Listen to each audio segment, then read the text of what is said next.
में कलेक्टेड सभागार में डिप्टी सीएम केशव प्रसाद मौर्य ने प्रेस वार्ता करते हुए अपनी सरकार की उपलब्धियां गिनाई।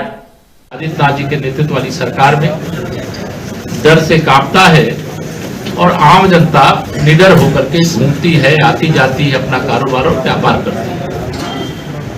किसानों के लिए हमारी सरकार बहुत ही संवेदनशील है और इसी के क्रम किसान कल्याण की अनेक योजनाएं डबल इंजन की सरकार के माध्यम से चलाई जा रही हैं और आम किसानों तक पहुंचाई जा रही है। गौवंश का विशेष तौर से आश्रय स्थल, सेवा स्थल, गौशाला, इनकी सबकी ठीक से व्यवस्था संचालित हो, इसके लिए भी आवश्यक निर्देश दिए गए।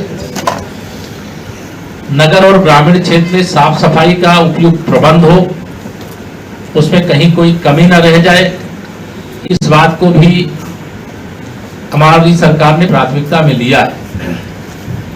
बच्चों की शिक्षा का मतलब है कि भारत जहां हमारे पास युवा शक्ति है, वहीं आने वाली पीढ़ी भी शिक्षित होकर के उनका कौशल विकास करके और उनको भी जीवन में रोजगार के अवसर कैसे प्राप्त हों, इस दिशा में भी शक्तिशाली बनाने का प्रयास किया जा रहा है।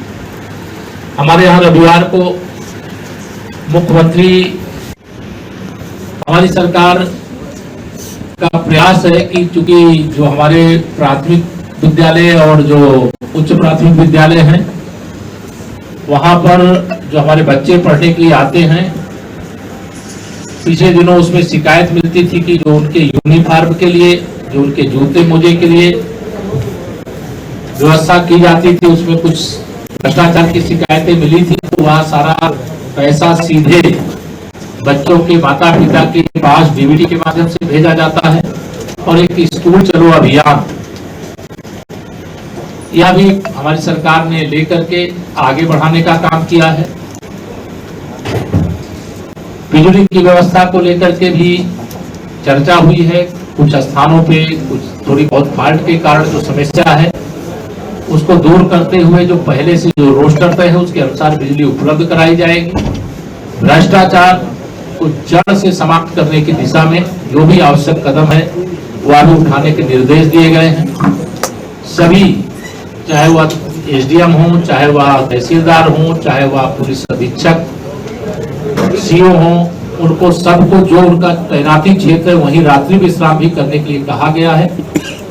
और जो मंडल स्तरीय अधिकारी हैं, जिनका मुख्यालय मंडल मुख्यालय होता है, उनको भी अपने मंडल के अंतर्गत जो जनपद आते हैं, जैसे हम लोग भी आज आए हैं तो आज रात्रि यहाँ रुकेंगे, कल भी कई प्रकार के कार्यक्रम निरीक्षण आदि के रहने वाले, तो वैसे ही अधिकारी भी आकर के यहाँ रात्रि विश्राम करेंगे। वैसे ही डीएम, कप्तान आदि जो जिला स्तर के अधिकारी हैं, वह भी बीच बीच में तहसीलों में, ब्लॉकों में जाकर के रात्रि विश्राम की योजना बनाएंगे और जो समस्याएं उनको स्थलीय निरीक्षण करके, समझ करके, जांच करके, जहां पर आवश्यक कदम उठाना है, कार्रवाई करना, वो कार्रवाई करेंगे। और यह सारी रिपोर्ट, जैसे आज की बैठक में जो निर्देश दिए गए हैं, 15 दिन के अंदर उसे कंप्लाइंस करके उपलब्ध कराने का, इसके मिनट्स तैयार करने का, यह भी निर्देश देते हुए, और जब अगली बैठक होगी तो जो आज कुछ माननीय जनप्रतिनिधिगणों के माध्यम से शिकायतें आई हैं,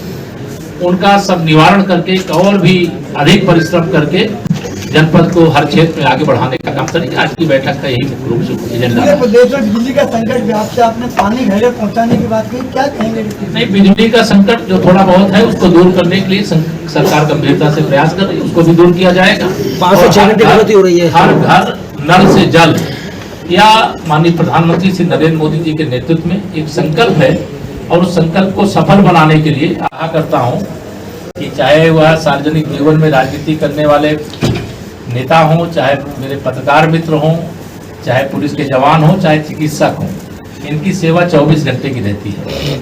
और चाहे जाड़ा हो, चाहे गर्मी हो, चाहे बरसात हो, खबर के लिए आप सब कितनी कठिनाई उठाते हैं और उसके बाद भी आप सब जो सच है वह हम देखते रहते हैं कि वह लोगों को दिखाने का भी काम करते हैं। हमारी सरकार का प्रयास है कि आपकी जो असुविधा है वो कैसे हम दूर कर सकें, कोशिश करेंगे, लेकिन आप के अंदर जो ये सामर्थ्य है किसी भी परिस्थिति में संघर्ष करके खबर जुटाने की, उसकी मैं सराहना करता हूं। सर, स्कूलों की जो गाड़ियां हैं उनका कई साल से मेंटेन होता है, उनका कोई घटना होती है और गाजियाबाद की घटना के बाद सरकार ने उसका विशेष निरीक्षण अभियान चलाने का निर्देश दिया। आज बच्चों में घटना हुई ऐसी स्कूल में हुए 4 बच्चे उसमें झुलते हैं, रेडिएटर उसमें फटा है।